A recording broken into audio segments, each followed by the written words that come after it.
Good morning, everybody. It's Brett, your Thankful Carnivore. It's Wednesday morning, March the 11th, and this is today's Thankful Carnivore Report.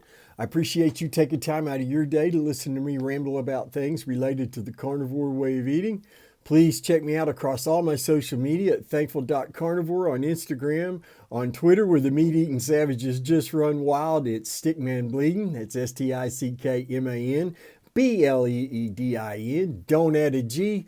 Facebook, YouTube, Thankful Carnivore. You know you can get a 30-minute carnivore coaching session from meatrx.com for under 20 bucks. That's right. You can get a 30-minute carnivore coaching session for under 20 bucks from meatrx.com. Check it out. Okay, today's topic is nutrient-starved logic. You know, when I was a carnivore, I had a nutrient-starved brain. I had a toxin-filled body, and I wasn't consuming proper nutrition by any means. My brain was inflamed due to the toxins I was consuming, and I paid the price for it. 40 plus years of mental illness, severe depression, anxiety, and insomnia. And you know, while I was surviving that nightmare, my thinking, needless to say, wasn't too good. My logic was not very precise, if there was any logic at all. Matter of fact, my version of logic then was very self-destructive. I would come up with great reasons to do dumb things. I trashed a couple of very promising careers that way. I was convinced it was the right thing to do. But looking back with a clear mind and no mental illness and no toxins and no inflammation, wow, I was just off my rocker. There was nothing logical about my logic at that time. And I see a similar thing today in the behavior of those who abhor us meat eaters, who are against the carnivore way of eating or against ketogenic diets, against the consumption of meat, period. And it's very sad to see, you know, and because I can relate in one way, not because I share or have ever shared their belief system, but because I used to behave very similarly for different reasons. But in the end, well, the reasons ultimately were the same, were the toxins in my body preventing my brain from proper function. An inflamed brain does not operate properly. It just doesn't. And that shouldn't be a surprise. And when you're consuming plant matter, you're consuming the very bioavailable natural toxins that come with all plants. That's the plant's defense mechanism, since they can't get up and run away.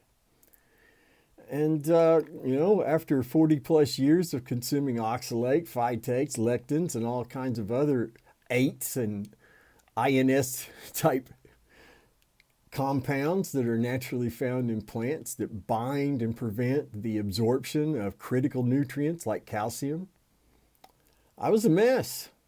I was very susceptible to crazy ideas and ideologies and all sorts of things that I wouldn't give a moment's thought to now, because they're just nuts. They're delusions. They're fallacies. They're pseudoscience based on fallacy. This nonsense that just eating meat is dangerous, for instance. Really? When? When is it dangerous? I don't see it. 604 days now. I'm not seeing it. I'm not seeing it in any way, shape, or form. But yet there's people that will just ignore my obvious healthiness, or their cognitive dissonance will push them into saying, well, you look terrible. Well, compared to a beautiful young 24-year-old, probably, yeah. But for a 59-year-old guy who's been through the nightmare that I was through for all those years, I'm looking and feeling pretty darn good, I think. And I'm still a work in progress, always striving to be better. My point is if we starve our brains, our ability to think clearly just goes away.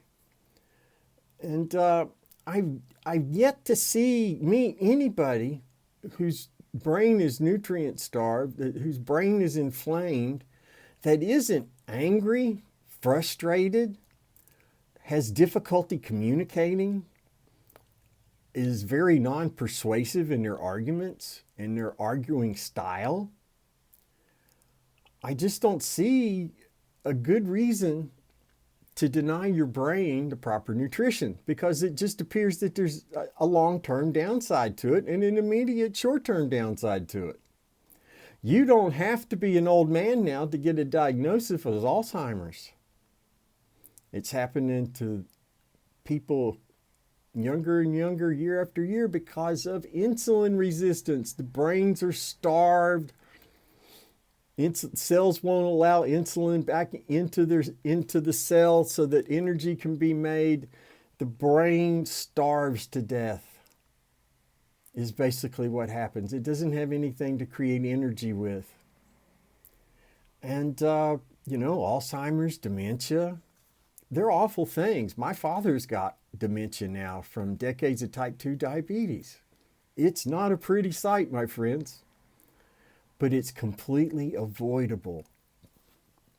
You don't have to be walking around with trying to follow and create nutrient-starved logic that goes only in circles.